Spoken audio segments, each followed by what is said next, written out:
Hola, soy Juan Aguirre Peris y me dispongo a presentaros este producto audiovisual elaborado para la Fundación Isonomía, que trata sobre una serie de reflexiones en torno a la diversidad funcional de la discapacidad física, su relación con modelos de masculinidad hegemónica y cómo estas dos variables se relacionan con las vivencias de la sexualidad. Lo primero que podemos decir, después de haber investigado un poco, haber buscado la literatura al respecto, bibliografía y otros productos audiovisuales, es que es bastante escasa la información concreta, específica, que vincula sexualidades, discapacidad física y masculinidad.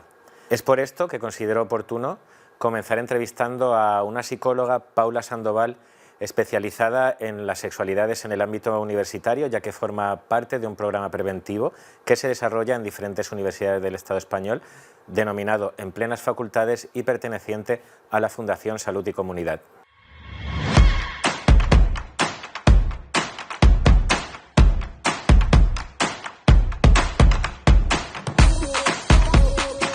Contamos con Paula, que es especialista en el ámbito universitario. Eres técnica en prevención de un programa que se llama En Plenas Facultades, desarrollado por la Fundación Salud y Comunidad. Y creo que tu función es explicar las sexualidades desde un ámbito más amplio de lo que tenemos todavía entendido hoy en la sociedad. Cuéntanos un poco qué es lo que te encuentras en cuanto a la educación sexual. Bueno, muchas gracias, Juan, primero por invitarme. Pues sí, yo lo que hago son formaciones, talleres en el ámbito universitario, o sea, estamos hablando que es una población, ¿no?, con una determinada edad de base, de 18 años para arriba.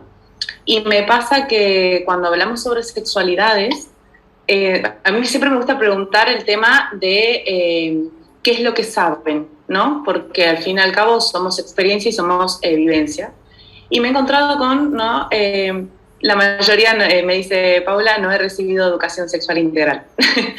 Entonces ahí me gusta poner en jaque, o sea, qué educación, y lo pongo entre comillas, recibieron, y qué es realmente una educación sexual integral, ¿no? ¿Qué engloba a nivel general? Y bueno, así es como empiezo mis formaciones, y pongo el foco más que nada en solamente uno cuando habla sobre educación sexual es como que el imaginario social se enfoca en una escuela, ¿no? Por así decirlo. Cuando en realidad tiene que ser un proceso de nacimiento que tienen que intervenir diferentes agentes, ¿no? Tanto sociales, comunitarios, sanitarios, familiares, etc. Que implica, ¿no?, ¿qué es la sexualidad? No hay una sexualidad, sino que cuáles son las sexualidades, porque hay que abarcar todo desde la diversidad, ¿no? Y a mí un tema que también me gusta sacar mucho en los talleres es la parte sobre derechos, porque vienen de la mano, ¿no? La típica frase de toda la vida, ¿no?, por así decir, es que la información es poder, y es real. O sea, si una persona no tiene una información sobre qué implica su propia sexualidad, ¿cómo evidenciar esto, no? Y al mismo tiempo el no tener información también es un mecanismo de violencia, ¿no? Porque hay invisibilidades que crean violencias. Es interesante que hables de diversidad porque me he encontrado ahora investigando sobre discapacidad física, diversidad funcional. Falta mucha educación sexual en todo el ámbito personal, en el itinerario vital, en el comunitario, y que se vive la sexualidad como un tabú, ¿vale? En el ámbito de la discapacidad se suele tirar hacia dos extremos para negar el derecho a la educación sexual. Uno que es el de la infantilización, el de la sexualización de las personas con discapacidad. No son cuerpos deseables ni tienen deseos. Y luego, por otro, el de la hipersexualización, que se considera que son cuerpos monstruosos que tienen una sexualidad hiperdesarrollada, y las dos vienen de prejuicios y de falta de educación sexual. Cuéntame un poco cómo verías ahí que encaja el tema del tabú y de la falta de diversidad. ¿Y qué modelos existen de educación sexual? Bueno, en principio no me extraña, ¿no?, que tengan ese tipo de visión y de perspectiva, Porque es una visión que está presente a nivel general en toda la sociedad. Es más, hasta el día de hoy nos sigue costando, ¿no?, poder hablar de educación sexual integral y de diversidad, ¿no?, y sexualidades, como que el trabajo es muy nuevo, por así decirlo. ¿Qué pasa? Teniendo en cuenta que la sexualidad, ¿no?, lo pongo entre comillas de nuevo porque en realidad hablamos de sexualidades, está socialmente impuesta desde una heteronormatividad, coitocentrismo, ¿vale? Y desde un sistema patriarcal. Entonces, no deja espacio para otras formas, ¿no?, otras sexualidades, sino que te dice cómo tiene que ser la sexualidad y hay una es normativa y no se puede salir de esa norma. Y todo aquello que se sale de la norma está o mal visto, estigmatizado, ¿vale? Bajo este concepto también viene lo que es los mandatos, ¿no?, del cómo ser físicamente y qué es un cuerpo deseable y cuál no es un cuerpo deseable, ¿no? Por ejemplo, todo lo que tiene que ver con las personas gordas, ¿sí?, toda la estigmatización que sufren. A mí cuando hablo sobre discapacidad, no me gusta usar esa palabra, me gusta usar diversidad funcional, ¿vale?, o capacidades diversas. Y claramente no representan, ¿no?, socialmente un cuerpo hegemónico que entre dentro de estas normativas. Entonces, desde ese punto ya no estaría incluido, sino totalmente excluido, es decir, violentado. Como tú dices, nos encontramos con dos situaciones, ¿no?, donde por un lado se hipersexualizan estos cuerpos o por otro lado se los desexualiza. Entonces ya desde ese punto de vista no hay un hueco en donde entre la sexualidad. Y la sexualidad, ¿no?, o las sexualidades de estos cuerpos están mal vistos. Entonces, no hay forma de acaparar estos temas, ¿no? Pero bueno, esto también tiene que ver, como todo, como decía, la educación sexual integral no solamente es talleres en escuelas, sino que tiene que ver, por ejemplo, en este caso me parece totalmente asertivo un acompañamiento a las familias, ¿vale?, desde el nacimiento, como dije anteriormente, y acompañar en todo este proceso de la sexualidad de estas personas, pero obviamente capacitar a estas familias, ¿no?, que tampoco juzgo que no tengan esta información, insisto, ¿qué información va a tener si en realidad ha sido tabú durante mucho tiempo y lo sigue siendo, ¿vale? Entonces, desde ese punto, ¿no?, empezar como una psicoeducación y un acompañamiento a estas familias. Es muy interesante que se ha apuntado el concepto de coitocentrismo. No tenemos referentes de una educación sexual integral en todos los ámbitos, pero sí que tenemos muy presente una pornografía que es coitocentrista, que es falocéntrica. Eso ha conectado muy bien con un modelo biomédico que lo que ha pretendido es rehabilitar y hacer funcionales a las personas con diversidad funcional, discapacidad física, encaminando siempre a que, por ejemplo, en el terreno de la sexualidad puedan penetrar, puedan reducir toda su sexualidad o con ese foco muy puesto ahí. Entonces ha hecho toda una tecnología biomédica, desde la Viagra hasta la prótesis, encaminada a esa funcionalidad.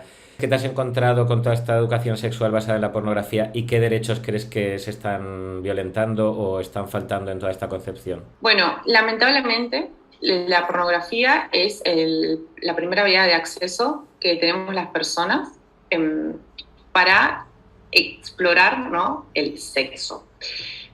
Justo hace poco leía un estudio donde decía que la edad, ¿no?, media de contacto que tenemos las personas con la pornografía se estima entre los 8 y 11 años, ¿vale? Entonces, a partir de ahí ya nos está poniendo, ¿no?, en jaque como qué modelos tienen acceso estos menores, estos niños, ¿no? Y a partir de ahí es qué tanto normaliza la pornografía, porque si cogemos, ¿no?, un vídeo o cogemos una revista Playboy, lo que representa el mundo de la pornografía, ¿no?, como un mercado capitalista que produce y hay una persona que consume. ¿Qué pasa? Al ser la única vía de acceso para explorar, ¿no?, este nuevo mundo que se abre a los 8 o 11 años, por así decir, tomando el ejemplo de esta investigación, es como se empiezan a construir modelos de relaciones sexuales, porque ni siquiera sexoafectivas no hablo directamente, ¿no?, porque la afectividad en la pornografía no está incluida, son solamente cuerpos y donde hay un lugar de privilegio y de poder, ¿no? ¿Quién es el que está siempre en la situación de poder? Es el hombre, y la mujer como mero objeto sumisa frente a los deseos y placeres de este hombre, y donde todo ronda hasta en la penetración. Que también me acuerdo que una vez me dijeron, no, pero también hay sexo entre mujeres. Sí, pero el tema aquí es a quién va enfocado este sexo entre mujeres, ¿no? A un público de hombres.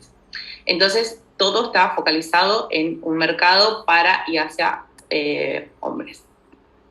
¿Qué pasa? Hay una discusión con el porno, ¿no? De decir, bueno, el porno es una ficción, y esto es algo que se debe recalcar cuando hacemos educación sexual integral, no es la realidad, ¿vale? Pero ¿qué pasa? También existe otro porno alternativo, que no es solamente el porno heteronormativo coitocentrista, que tiene que ver como, por ejemplo, el porno feminista, ¿sí? Donde se empieza a abrir otro tipo de experiencias que en el porno normativo no hay. Por ejemplo, la parte afectiva, ¿no? Él puede decir que no, el placer, digamos, cosas que antes no se veían. Entonces, y aquí sería como una discusión, ¿no? Por ahí como el porno se puede utilizar como una herramienta, ¿no? Bien usada para crear otro tipo de ficciones que también las personas, ¿no? Que cuando tengan este primer contacto vean que hay otro tipo de porno que no sea el normativo. Pero bueno, esto ya es una discusión un poco más general. ¿Qué es lo que no se ve en ese porno, en esa pornografía que tenemos acceso de los 8 a los 11 años? No se ve, bueno, cosas que no se ven en el porno, por ejemplo, no se ve vello público, no se ve, bueno, se ven personas totalmente depiladas, no se ve personas que digan que no quieren, no se ve tampoco la parte afectiva, ¿no? El hecho de decir, esto me gusta, esto no me gusta. No se ven cuerpos que no sean hegemónicos, ¿no? Y si hay cuerpos que no pertenecen dentro de esta norma, están como catalogados, ¿no? O sea, uno piensa en la página porno, gordas, maduritas, esto, ¿no? Como estas categorías. Como fetiche. Como el normativo es esto, pero tienes una, ¿no? Una opción, pues si no te gusta lo normativo, ¿no? Y ya está, se lo cataloga como lo morboso. Y bueno, y todo esto está relacionado con la falta de derecho, ¿no? La falta de información sobre los derechos que tenemos las personas en temas de derechos sexuales y reproductivos. No voy a nombrar todos, pero sí me gustaría recalcar algunos. Para mí el más importante, y es que algo digo, me hace ruido siempre cuando digo la información, digo, es increíble que esté puesto ahí, pero es el derecho al placer, ¿no? Es como, el placer en las sexualidades ha sido tan tabú durante toda la vida, por así decirlo, que es como tener que ponerlo como un derecho ya nos está diciendo el nivel de opresión que tenemos cuando queremos gozar de nuestros propios cuerpos. Luego también tenemos el derecho, ¿no?, a la autonomía de decidir sobre nuestros cuerpos, el derecho a la atención a nuestra salud sexual, ¿no? Y aquí también siempre me gusta poner en jaque y hacer una visión crítica de todas las personas tenemos los mismos accesos, ¿no?, a una atención de nuestra salud sexual.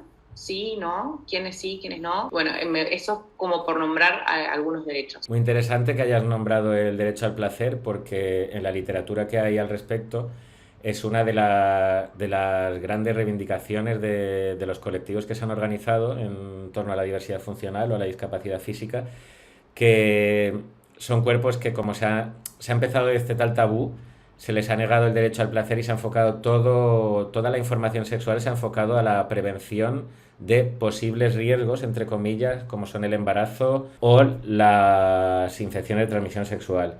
Entonces es un tema que creo que debería de ponerlo en el foco cuando pueda a lo largo de este reportaje. Pues muchísimas gracias por ofrecernos este marco introductorio para enfocar el tema que estamos tratando. Y nada, te agradezco muchísimo tu participación. Muchas gracias a ti por invitarme.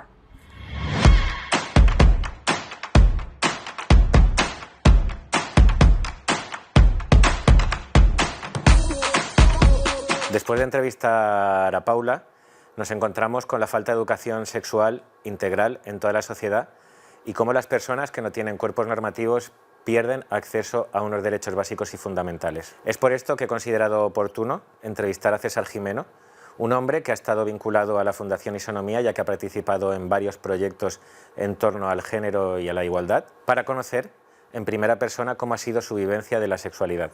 Por decisión de César, a la hora de elaborar este reportaje, prefirió que hubiese una persona a su lado, María José Ortí Porcar, que es coordinadora de la Fundación Isonomía, que se convirtiese en su voz.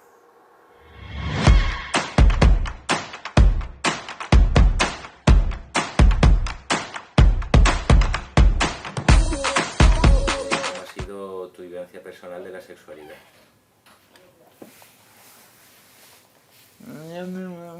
La misma sexualidad.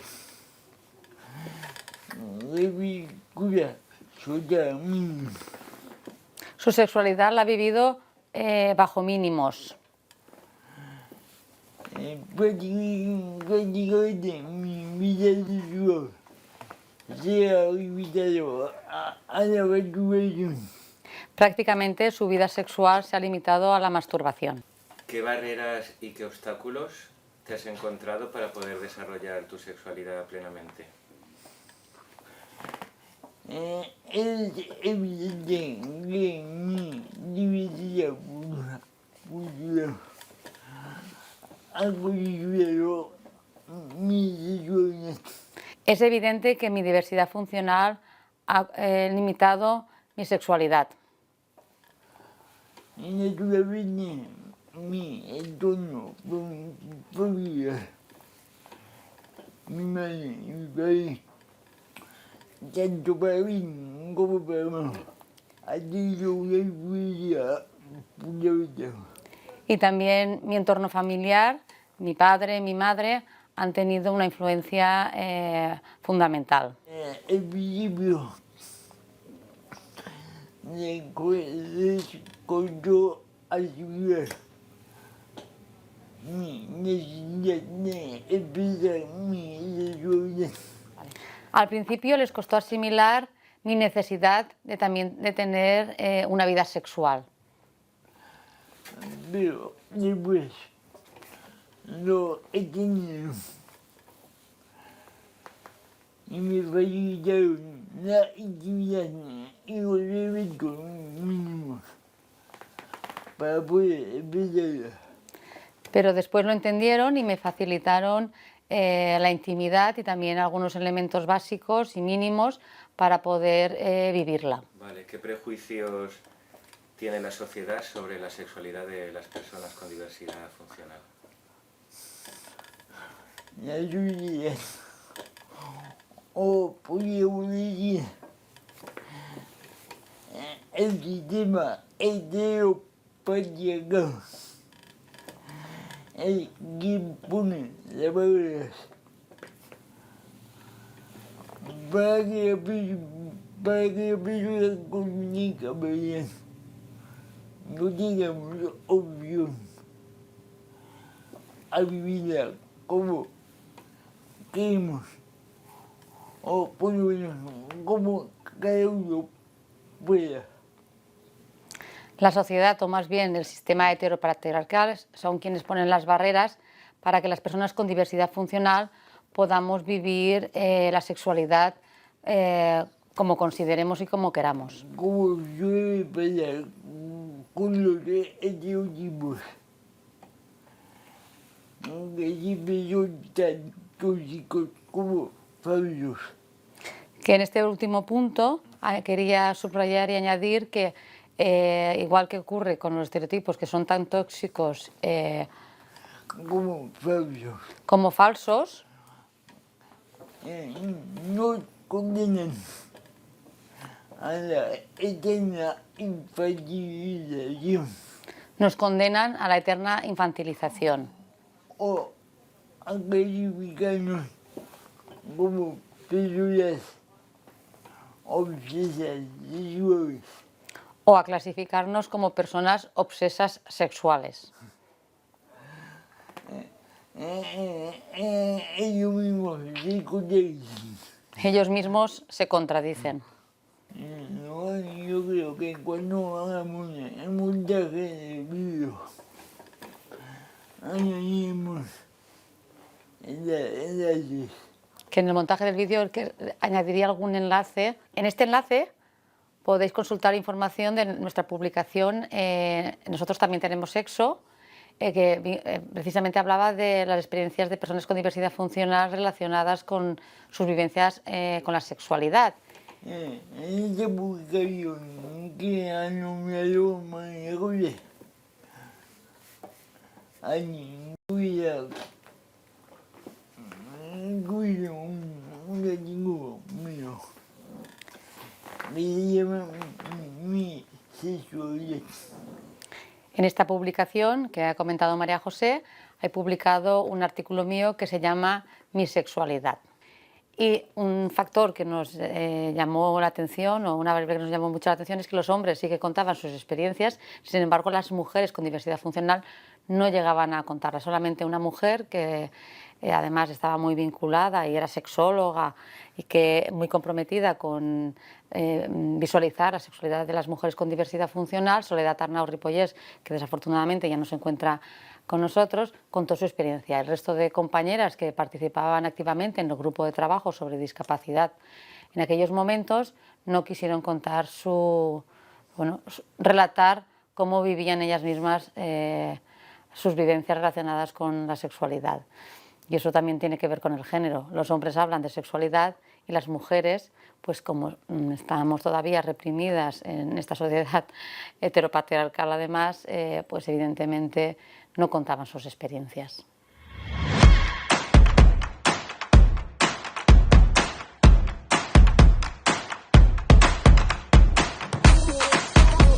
Tras haber escuchado a César, nos queda claro que los cuerpos no normativos tienen una serie de barreras y obstáculos para poder vivir su sexualidad. Todo esto proviene de un marco social lleno de prejuicios y estereotipos. Me preguntaba si existía algún proyecto concreto que intentase subvertir esta realidad. Encontré investigando a Charo Ricard, que es sexóloga y que tiene un centro, un proyecto muy interesante en Valencia que se llama Sexualidad Funcional. No solo trabaja la sexualidad con personas con algún tipo de discapacidad, sino que realiza una educación integral de todas las familias y el entorno de dichas personas.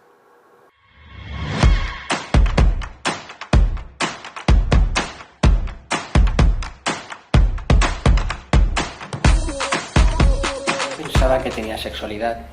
No entra en esos momentos el pensamiento de que luego va a tener una vida sexual. Entiendes la sexualidad a lo mejor en otro sentido.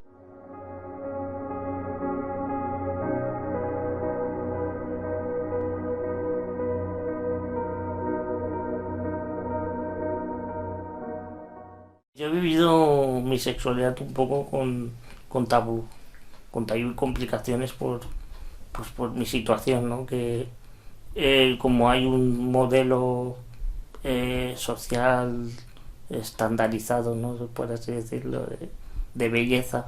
Te das cuenta cuando Pedro, por ejemplo, ya es mayor y dice, me gusta esta chica.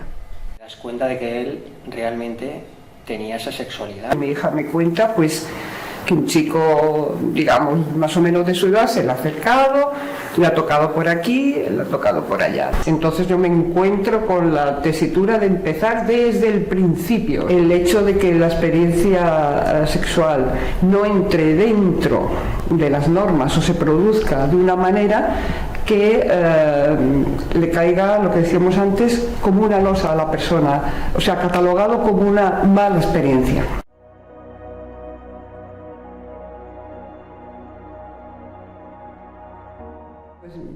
Trabajo tuve de todo esto, encarrilarlo, para que ella pudiera tener una sexualidad. Va a ser una barrera que dices, ¿qué es esto?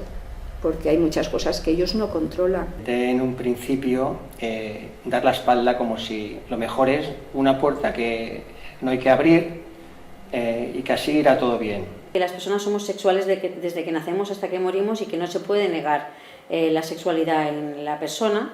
Da igual que tenga discapacidad o no, da igual que tenga una complicación donde no pueda expresarse o no, todas las personas tenemos las mismas necesidades y el mismo derecho a desarrollarnos sexualmente. Pero si piensan que tapando el tema va a solucionar algo, no, están perpetuando en sus hijos una frustración y están perpetuando un problema que algún día les va a estallar.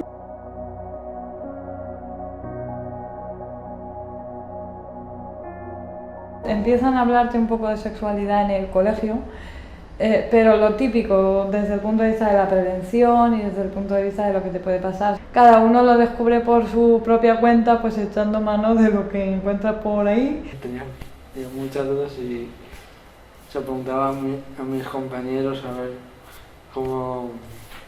Tuve el abuso de un niño, me metió mano.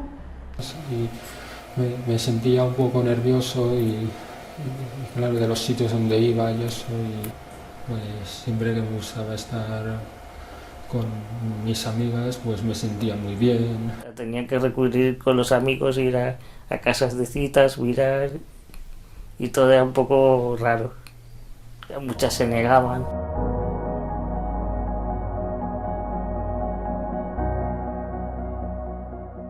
Barreras y dificultades todas, porque claro, no hay nada. ¿Cómo le ayudas ante algo así?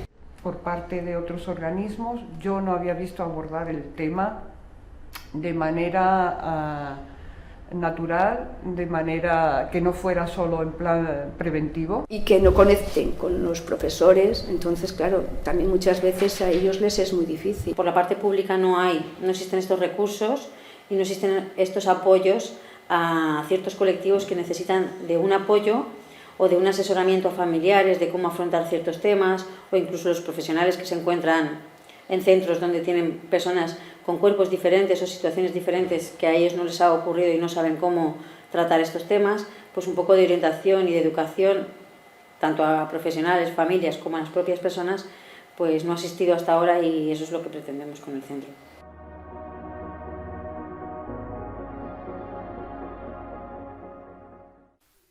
Pues yo como hermana, en los talleres que él va, me parece estupendo que él vaya a participar en esos talleres porque le ayuda bastante. Para mí los talleres son el programa estrella de sexualidad funcional, y además está muy bien porque son inclusivos, entonces viene gente con y sin diversidad funcional. ¿Qué sexualidad funcional hacemos? Pues entre grupos, entre gente.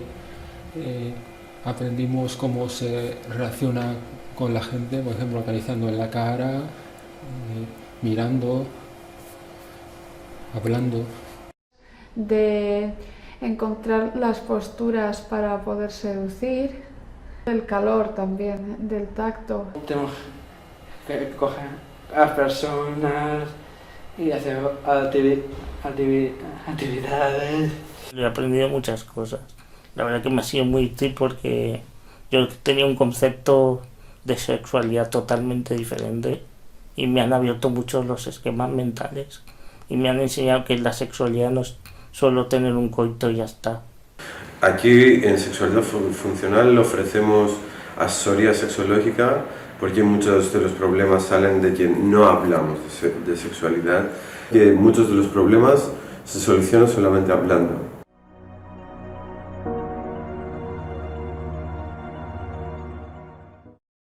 Yo he encontrado felicidad porque le estoy ayudando, para empezar. Y él ha encontrado un equilibrio de una necesidad que tiene y que va a quedar cubierta. Para mí es la búsqueda del equilibrio de él y de su felicidad. O sea, muchísima gente debería pasar por aquí porque hay muchas cosas que no nos enseñan. Si tienen acceso a un centro como este, personas que pueden transmitirlo bien y de esa manera tan natural que lo lleven como cualquier cosa en la vida a la que realmente todos tenemos derecho.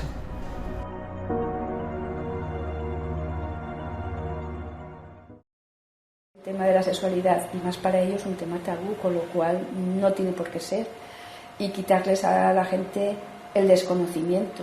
Las familias que no van a talleres de sexualidad funcional, les diría que se animaran a llevar a todas las personas que estén en su casa como personas adolescentes, como personas adultas, que es una cosa necesaria como todo lo que hay en este mundo. Realmente no le damos la importancia que se merece, y si una persona vive su sexualidad tenga gran diversidad o no de manera satisfactoria, pues va a tener una vida mucho más plena y es un ámbito que no puede quedar fuera. A los padres también nos hace reaccionar. A veces creemos que los límites los tienen ellos y realmente los límites los tenemos los padres.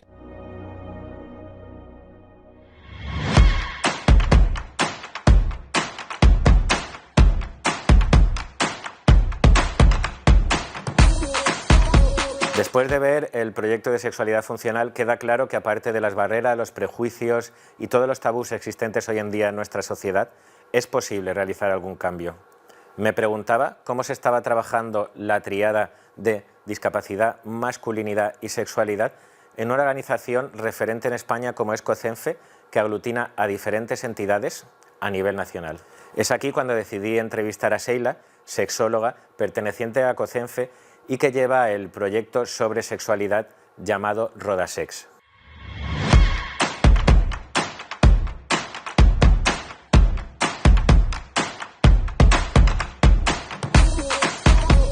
Tenemos a Sheila, que pertenece a COCENFE. COCENFE es la Confederación Española de Personas con Discapacidad Física y Orgánica. Es una organización no gubernamental sin ánimo de lucro y representa al colectivo de las personas con discapacidad en la administración, en la empresa privada, en la sociedad.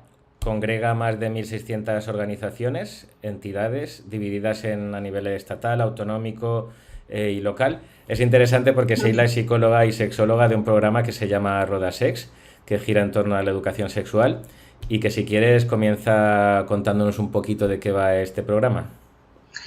Pues, bueno, encantada de estar aquí. Rodasex nace un poco de poder llegar a dar formación sobre sexualidad de una manera mucho más explícita y no paternalista a aquellas personas que tienen esa diversidad funcional, porque la sexualidad de las personas con diversidad funcional parece que es un ente aparte y extraño que no entra dentro de ser el género binario que conocemos como hombres o mujeres, que están fuera de eso. De hecho, yo siempre pongo el mismo ejemplo cuando doy los talleres, que son los baños. Hay baños para mujeres, hay baños para hombres y para discapacitados o personas con diversidad funcional. Entonces, pues está destinado a cualquier profesional que quiera conocerlo, pero especialmente, y la mayor de las charlas van a los usuarios, a personas con diversidad funcional. En ellas tratamos tanto los tabús a los que se enfrentan, las dificultades también que encuentran ellos, cómo está la normativa actual, legal, para poder hacer frente a aquellas dificultades que puedan tener, y pues conocemos tanto prácticas sexuales como juguetes sexuales, y también damos visualización a ciertas enfermedades o patologías, qué dificultades pueden encontrar, o también englobando conceptos sobre sexualidad. Entonces es un poco lo que trabajamos cuando damos los talleres de Rodasex. Espero no haberme dejado nada, pero lo he contado todo. ¿Qué barreras se encuentran las personas con diversidad funcional a la hora de poder desarrollar su sexualidad plenamente? Pues dependiendo de la patología que tengan, si bien es física o bien es cognitiva, porque normalmente, sobre todo si es cognitiva, tienden a tomar las decisiones sus cuidadores o sus tutores. Y entonces, desde la más básica, porque la salud sexual está regulada y es algo a lo que todos tenemos acceso. De hecho, los derechos sobre la sexualidad los regula la OMS y los contempla. Y entonces, muchas veces nos olvidamos de que ellos también los tienen y entonces tomamos decisiones respecto a su planificación familiar, su sexualidad. Hay intervenciones quirúrgicas cada vez menos que se toman respecto a estas sexualidades. Incluso si pueden tener parejas estables o no estables o relaciones sexuales, todos estos temas los suelen los cuidadores cuidar, velar y decidir. Porque normalmente en los usuarios, las personas con diversidad funcional, los vemos como que son asexuales, ¿no? Esto es el gran tabú, la gran barrera que todos se enfrentan, como que como tiene esa diversidad funcional, no tiene sexualidad, ni tiene deseo, ni necesidades, ni quiere probar o intentar cualquier práctica sexual. Entonces, esa es la primera barrera, de reconocer que tienen sexualidad, que no son seres angelicales, que vienen aquí a dar amor a sus cuidadores y a sus familiares y ya está.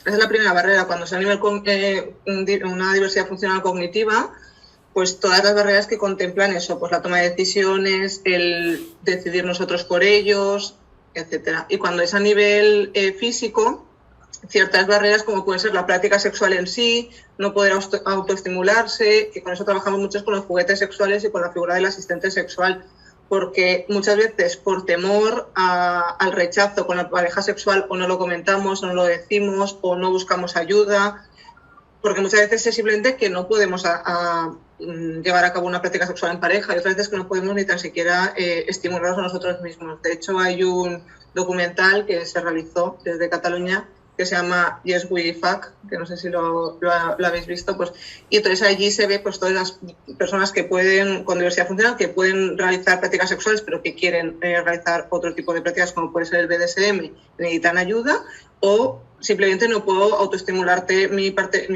propios genitales, necesito esa ayuda, o con juguetes o con el asistente sexual.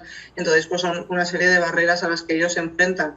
Todo el mundo entendemos que si yo necesito poder caminar y mis piernas no funcionan, necesitar una silla de ruedas, y ahí lo vemos todo es maravilloso, pero cuando necesito poder tener una ayuda de una tercera persona para poder realizar la penetración a mi pareja o poder estimularme yo a mí mismo en genitales, ahí ya nos encontramos con barreras tanto sociales como culturales, como muchas veces gubernamentales y de las leyes, que seguimos en esta alegalidad en cuanto a este tema. Hablando de barreras, ¿qué barreras se encuentran los hombres que participan en Rodasex? Pues mira, muchos de los hombres que participan suelen tener diversidad funcional física. Muchos están en silla de ruedas o se encuentran en silla de ruedas y entonces pues tienen esos prejuicios de que no tienen una erección física, ¿no? Pueden tener una erección psicogénica pero no física. Entonces, pues esto es una de sus grandes preocupaciones, el hecho de, bueno, pues no puedo tener una erección, no puedo dar placer a mi pareja. Entonces también vemos esas alternativas que pueden haber, desde ese sistema de vacío, desde inyecciones que también pueden generar esa erección. También hay un vídeo que te lo puedo mandar. Es un caso de un señor en silla de ruedas que habla de esto, de cómo se ponen las inyecciones para poder realizar la penetración a su pareja. Entonces, esta es una de las grandes preocupaciones. Luego, otros, en este caso no acudían, porque como te he comentado, acuden pocos chicos a los talleres, pero alguna mujer que vino de alguna pareja, pues desde alguna fibromialgia donde su deseo sexual es muy, muy bajito por todos los que tienen falta de concentración, tienen problemas en la erección. Entonces, pues también poder englobar todo esto. Si con la diabetes tenemos claro que conocer nuestra pareja sexual, poder comunicarlo, por si yo tengo una bajada de azúcar, pues en otro tipo de patologías también poder conocerlo y poder dar esa información a la pareja, hablar y comunicar. También nos encontramos con otra situación que son personas con diversidad funcional que nunca han tenido un encuentro sexual con una pareja. Entonces, pues hay juguetes sexuales que pueden ser el anillo o los juegos masturbadores que les parecen muy interesantes, porque es verdad que encontramos un poco de carencia en cuanto a los juguetes sexuales masculinos, están casi que todos englobados a la feminidad o a personas con vagina y no a personas con pene. Pero siempre surge, tiene bastante aceptación, un juguete sexual que es una vagina. Que tiene bastante profundidad, pues tiene como 12 centímetros de profundidad, tiene rugosidades por dentro, entonces ellos sienten bastante pues curiosidad por conocer este juguete sexual, porque no han tenido encuentros sexuales y no saben tampoco cómo conocer o poder darse a conocer por el rechazo que puede suponer no tener una relación sexual normalizada, lo que la sociedad conoce como normalizada. ¿Qué subjetividades crees o qué identidades crees que se construyen en los hombres, pues, según tu experiencia, que sufren estas barreras? Pues cuando damos los talleres yo siempre trato de la identidad de género y la orientación de género, y sigue habiendo bastante heteronormalidad en cuanto a esta, porque si ya hemos dicho que son asexuales, ¿no? Que la sociedad los ve como asexuales, como algo fuera del binarismo de hombre y mujer y que no tienen ningún tipo de deseo sexual, pues cuesta mucho más salirse de la norma. Entonces, su identidad tiende bastante a lo que se conoce, por eso su necesidad también de penetración y su necesidad de poder realizar esta penetración. En la mujer puede variar un poco más o tienen mayor flexibilidad. Los hombres se encuentran bastante encorsetados en intentar llegar a esta masculinidad normalizada o que se conoce como normalizada. Aún así hay varios casos que pudimos, cuando yo hice todo el recorrido bibliográfico para dar el taller, algunos casos de transexualidad masculina. En este caso era una persona con síndrome de Down que había hecho su transición a hombre. Y es bastante inusual encontrarnos esto en personas con diversidad funcional. en los hombres, pues lo que te he comentado, intentan mantenerse firmes en su masculinidad y no se dan margen a poder mostrar cierta vulnerabilidad en las relaciones sexuales, pues a trabajar la comunicación o poder no cumplir todos los tips que pide el género en la masculinidad. ¿Qué crees que beneficiaría para favorecer un cambio en la vivencia de la sexualidad de las personas con diversidad funcional?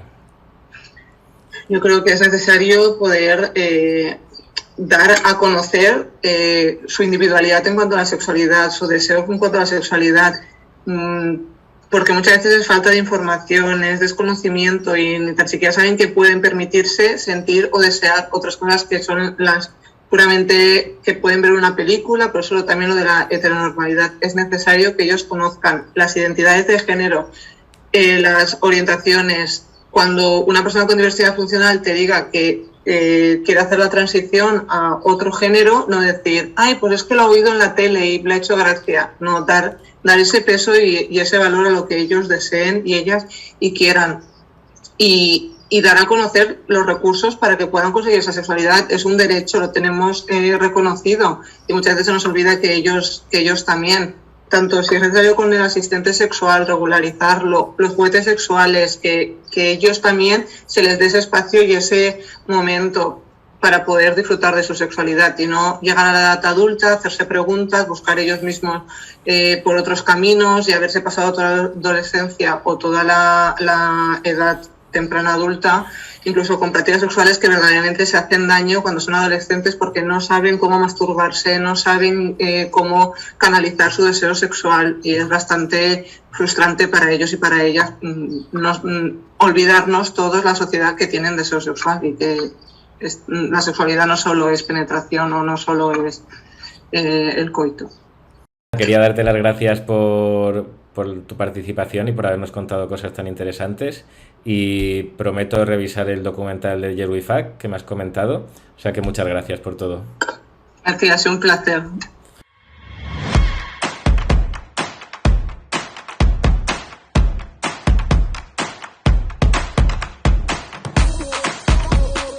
Después de escuchar la experiencia de Sheila y debido a dónde iba enfocando mi investigación para completar la tríada de discapacidad física, masculinidad y sexualidades, decidí profundizar en el tema de la masculinidad y de los modelos hegemónicos de hombre y de masculinidad que se ofrecen.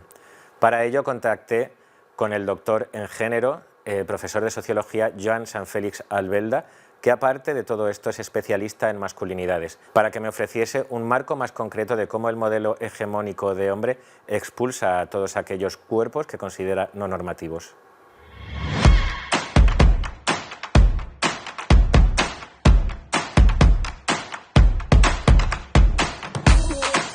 Eres profesor de sociología, eres sociólogo, eres doctor en estudios de género, especializado en el estudio de las masculinidades o de la masculinidad y por eso en este espacio de reflexiones sobre discapacidad física, masculinidad y la relación que tiene con la sexualidad, queríamos conocer un poco tu opinión. Para darle un poco de marco a las reflexiones que estamos haciendo, es saber un poco, bajo tu punto de vista, qué es ser hombre y qué es no ser hombre.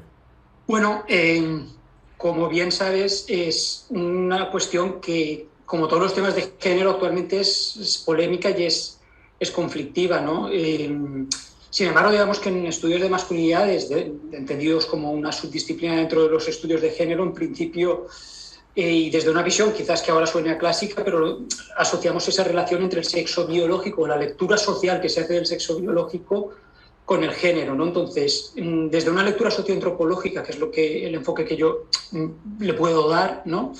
Ser hombre, hay una forma aunque es muy complejo, una forma sencilla de definirlo es la forma aceptada de ser varón en un momento dado, ¿no? en un tiempo histórico dado, en un lugar determinado, en una cultura, es decir, situado cultural e históricamente, ¿no?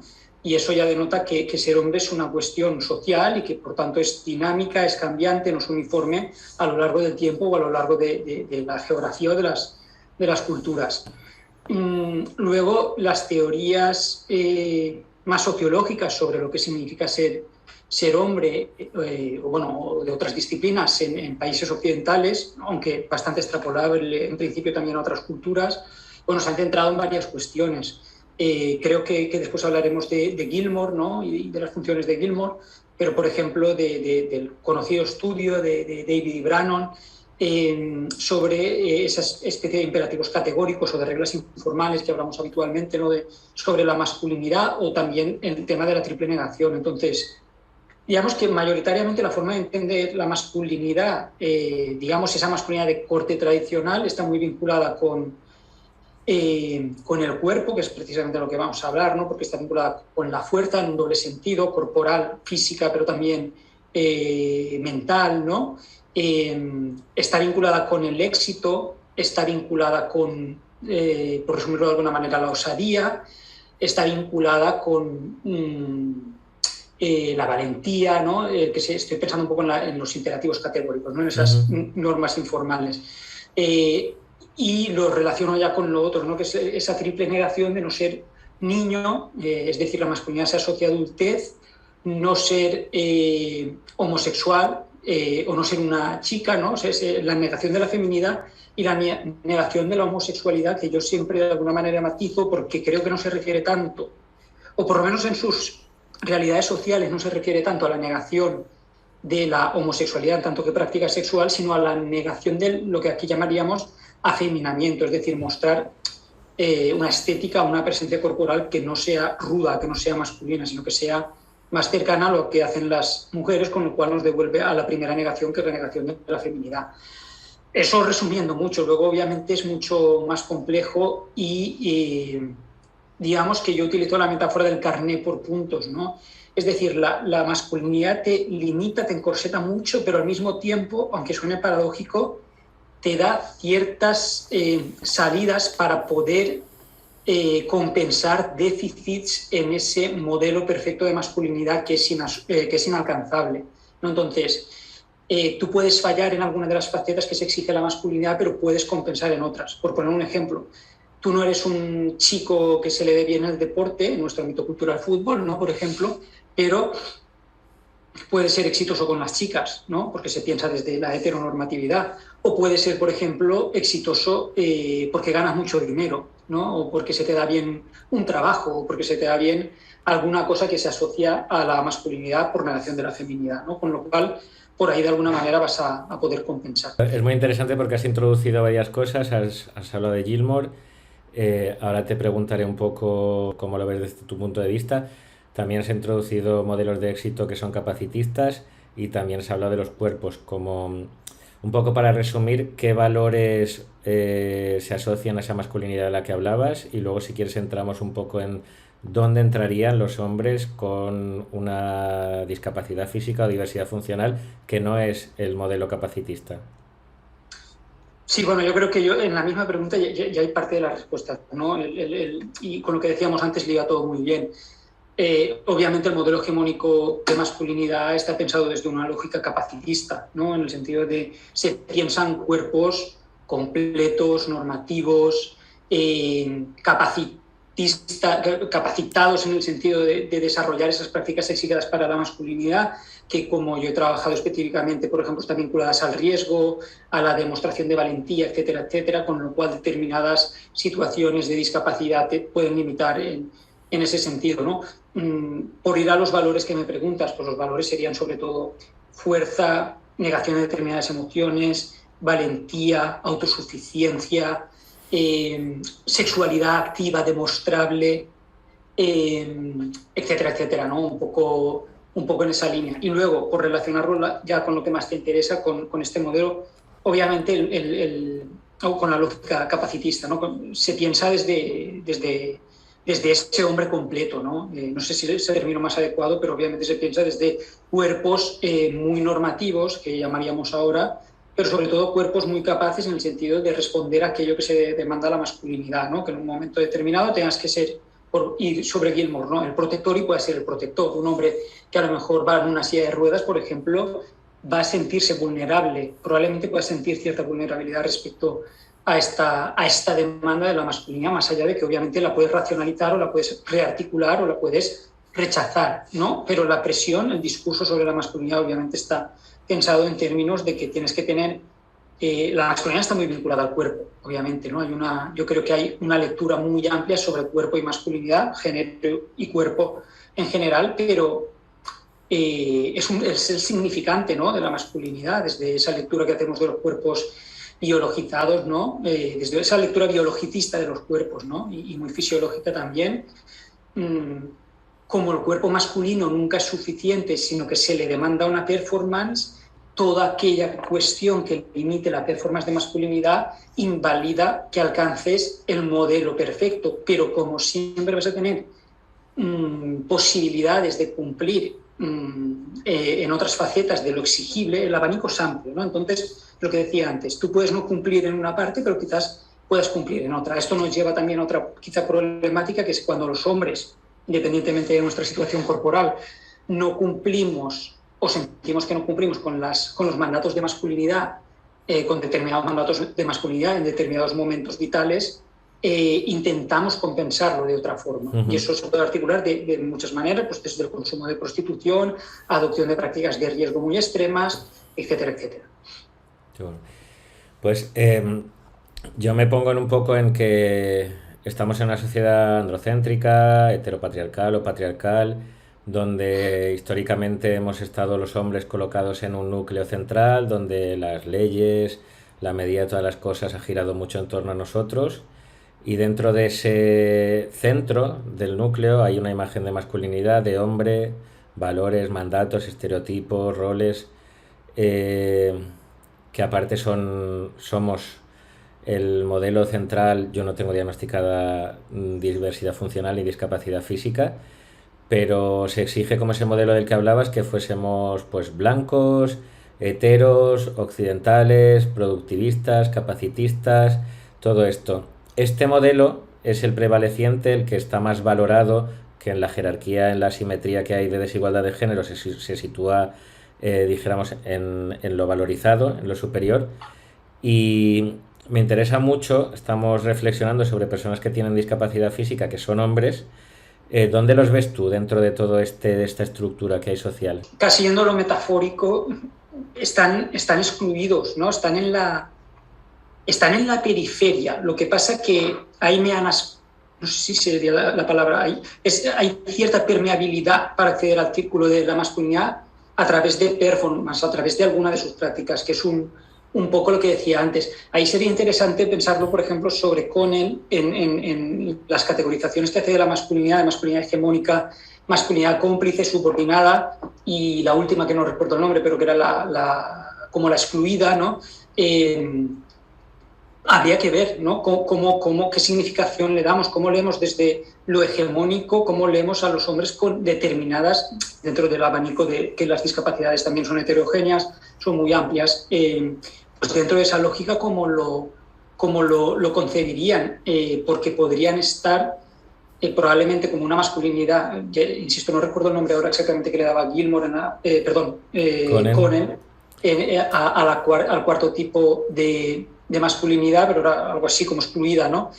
Podrían estar ahí, pero podrían también estar en la masculinidad cómplice en función de si están ayudando a reproducir el modelo hegemónico con sus comportamientos, con sus discursos y con parte de sus prácticas, ¿no? Entonces es un poco complejo, pero desde luego desde el modelo puro, cómo se concibe la masculinidad, también un poco me gustaba, como lo decías tú, desde la blanquitud, desde el productivismo, etcétera, etcétera. Obviamente no son el modelo, no son la referencia, están fuera de esa referencia. Prácticamente nadie está ahí, ni siquiera el hombre blanco occidental está ahí a la perfección. De hecho, para mí, y es una interpretación quizá de Connell, pero la masculinidad hegemónica no es un grupo minoritario siquiera. A veces lo pensamos, yo lo he pensado como ese 1% de la población mundial, que suelen ser hombres blancos, ¿no? Que probablemente son los que más se asemejen, pero probablemente tampoco cumplirían a la perfección con todas las normas, ¿no? Con todos los mandatos de masculinidad. La masculinidad hegemónica es un discurso, ¿no?, inalcanzable sobre cómo debe ser el hombre.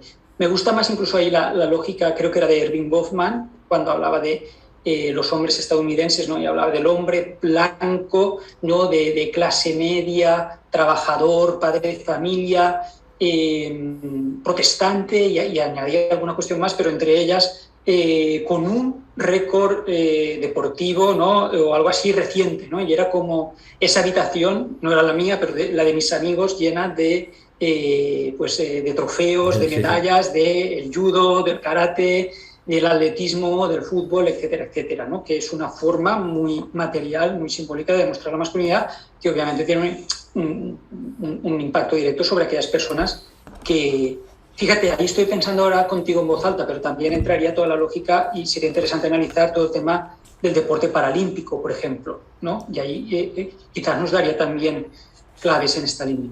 Sí, hay como un discurso biomédico tradicional que se ha hecho desde la rehabilitación para asimilarse a lo normativo, que incluso en el deporte es todas estas historias de vida de superación, que la superación es asimilarte al modelo hegemónico, y cuanto más éxito tienes, más dentro de ese modelo, más reconocimiento tienes y mejor valorado estás para la sociedad. Pero bueno, Ahí también, perdona Juan, ahí también estaría la idea del self-made man, ¿no? El hombre que se construye a sí mismo pese a los obstáculos, pese a las dificultades. Por tanto, ahí sería la permeabilidad, ¿no? del núcleo que sí que aceptaría, digamos, como hombre válido a ese hombre discapacitado que se ha construido a sí mismo, pero en el paradigma de los valores de la masculinidad, del esfuerzo, del riesgo, de la lucha, de yo solo contra el mundo, ¿no? Que luego sabemos que nunca es así, ¿no? Porque hay un montón de gente, sobre todo mujeres a su alrededor, no en el caso del hombre discapacitado, sino de los hombres en general,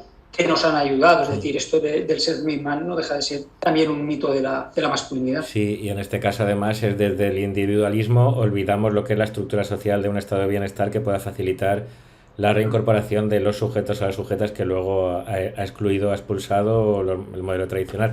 Yo te había citado por tu libro, por La brújula rota de la masculinidad, porque haces un apartado muy interesante al final, que es a la hora de otras formas de ser hombre, en el capítulo 3, donde repiensas y construyes las masculinidades igualitarias. Entonces, en este producto audiovisual que estamos participando, se habla mucho de darle una vuelta al modelo de masculinidad, sexualidad y discapacidad física, pero no quiero olvidar, según la perspectiva de género, incorporándola completamente, vamos a completar un poco para finalizar, que estamos hablando de hombres que se relacionan con mujeres en relaciones heterosexuales y con la sexualidad y con la estructura que comentábamos antes, que comentaba que era de desigualdad, jerarquía y asimetría. Supongo que a lo mejor quieres aportar algo de todo lo que tú has estado dándole vueltas, que no es poco. Sí, bueno, claro, la sexualidad siempre explica mucho de la masculinidad.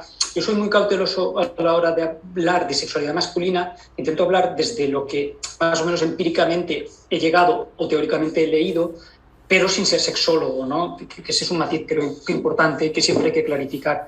Pero obviamente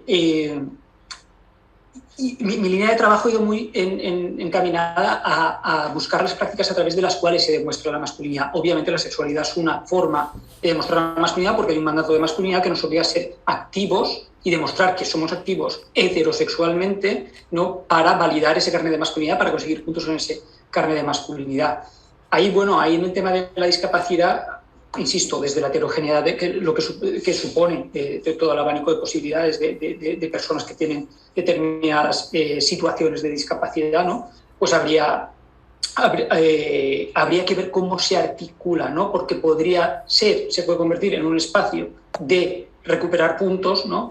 Si me permites la expresión, sí, ¿no? Sí, sí. A través de una práctica sexual compulsiva, ¿no? Bueno, estoy limitado, no puedo demostrar la masculinidad a través de, no sé, no puedo jugar a fútbol porque voy en la silla de ruedas que estábamos diciendo antes y por lo tanto por ahí estoy perdiendo, pero bueno, puedo tener muchas relaciones sexuales, sea a través por mi capacidad de atractivo, de resultar atractivo a las chicas o por mi ímpetu, por mi búsqueda incesante de este tipo de relaciones sexuales, ¿no? Para compensar. O incluso a través del consumo de prostitución, que sería otra forma, ¿no? De hecho, incluso como determinados círculos, ¿no? Parece que círculos de personas que no tienen, de hombres que no tienen discapacidad, a veces parece que desde una lectura yo creo que también un poco peyorativa, ¿no? Un poco peligrosa, ¿no? De lo que es la discapacidad, pues pueden incitar, ¿no? A los hombres discapacitados por algo que leí hace tiempo, y sin ser especialista. Pero bueno, entiendo que dentro de los... estos, a veces también, cuidado con los matices, ¿no? Porque cuando hablamos de los hombres con discapacidad, insisto en el tema de la heterogeneidad, también cómo articulan sus procesos de asunción de los mandatos de masculinidad probablemente sea tan diversa o tan homogénea como con los hombres que no tienen discapacidad, ¿no? Es decir, probablemente ahí haya hombres que a partir de esas experiencias vitales, de esas situaciones vitales y de percibir las limitaciones que implica una situación que acaba convirtiéndose en una discriminación para ellos, porque la sociedad obviamente no está adaptada, no está preparada, no asume a las personas con discapacidad con la normalidad que se debería de hacer.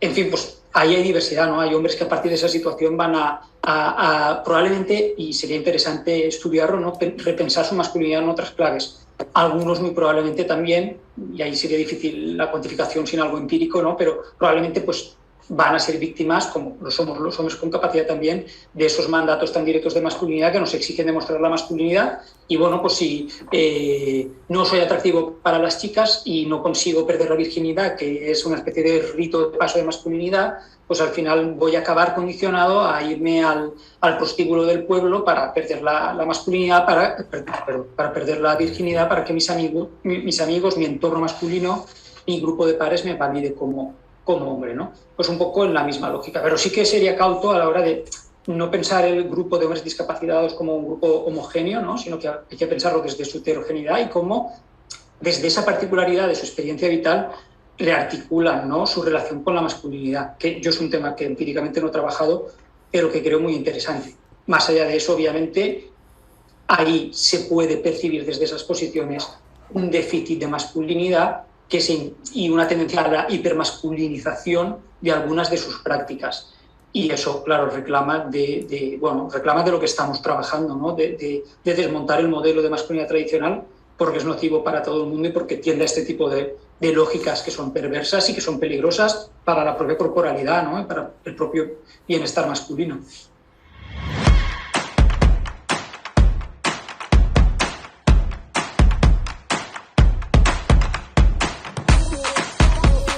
Según ha ido avanzando este reportaje y teniendo en cuenta que es para la Fundación Isonomía, que tiene muy presente la perspectiva de género como eje nuclear, me preguntaba si más allá del modelo biomédico que había estado imperando en una sociedad que consideraba qué cuerpos eran capaces o no, según el capacitismo, qué modelos, qué teorías podían ayudar a deconstruir estos modelos de masculinidad, de feminidad. Es en este momento en el que empiezo a buscar referentes de teorías como la teoría queer, modelos de activismo como el activismo de tullidos transfeministas que se reapropian del mismo concepto de discapacidad y de capacitismo que tiene la sociedad para darle una vuelta, para subvertir estos modelos hegemónicos donde se les niega el placer y la sexualidad. Como gran ejemplo de esta alianza entre el movimiento activista queer y el movimiento activista de personas con discapacidad, encontramos el documental de 2015 titulado Yes We Fuck, dirigido por Antonio Centeno y Raúl de la Morena.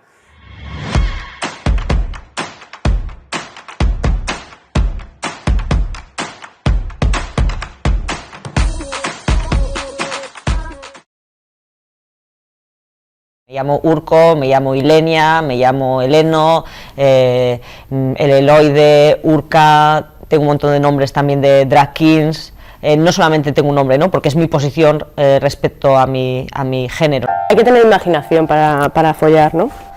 Socialmente no les interesa que las monstruas, los monstruos y los muestros, o sea, todas las personas que no encajamos, se reproduzcan, ¿no? Sí que he sentido de la opresión machista, de por ser una persona sexual, de una sociedad que me ha llamado puta siempre, ¿no?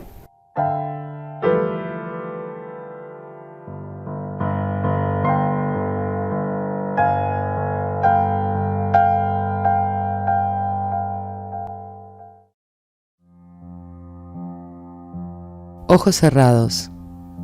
Teníamos un poco de miedo. En el sexo siempre hay algo de miedo. Pero ahora no. Respiramos.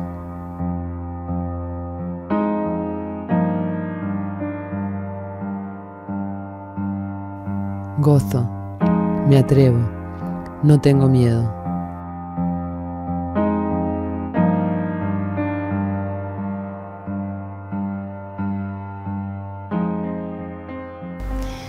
El sexo es algo natural, algo que nos forma, que nos conforma y abarca, bueno, todos los aspectos de nuestra vida. El sexo en general, somos criaturas sexuadas. Es difícil si tú tienes una conexión, como te decía, con la sexualidad, con lo sexual, no sé si compaginar, pero integrar esa parte, ¿no? Porque las respuestas de afuera, las miradas y la respuesta de la gente en general es como que, bueno, ¿qué haces tú en este terreno, no? ¿Qué es lo que hace sexy algo? La forma de las tetas, del culo, de la cara, del cuerpo, si está sentado, si está acostado. Personalmente a mí, y creo que la mayoría de gente, nos erotizan cosas que tal vez no podemos definir exactamente.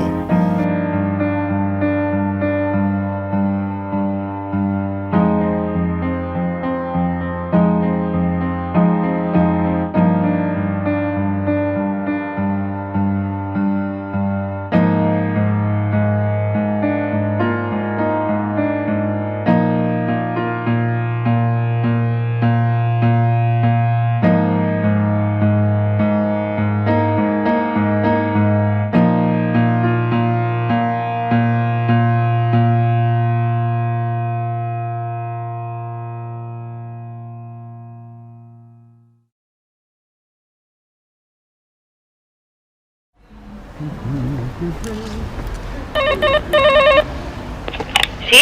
Abre, soy yo. Hola. Hola.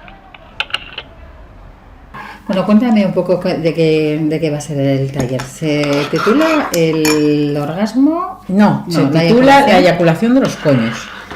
Ah, así es, tal cual. La eyaculación de los coños. Tal cual.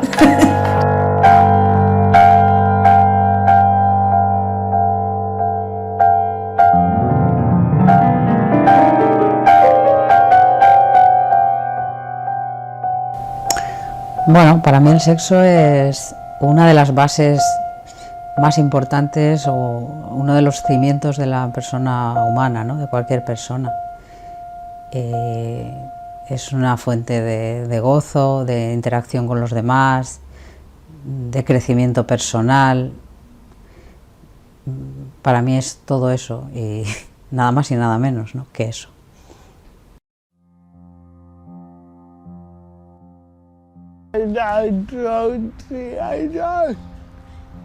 Mira a la persona que tiene diversidad emocional de manera diferente, no como un hombre.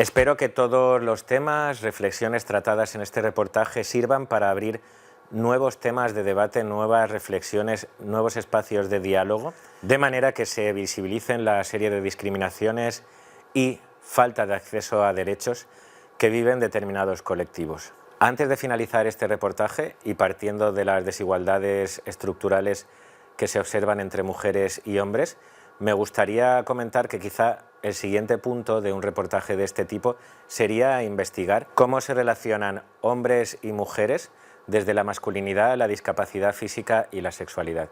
Muchas gracias por vuestra atención.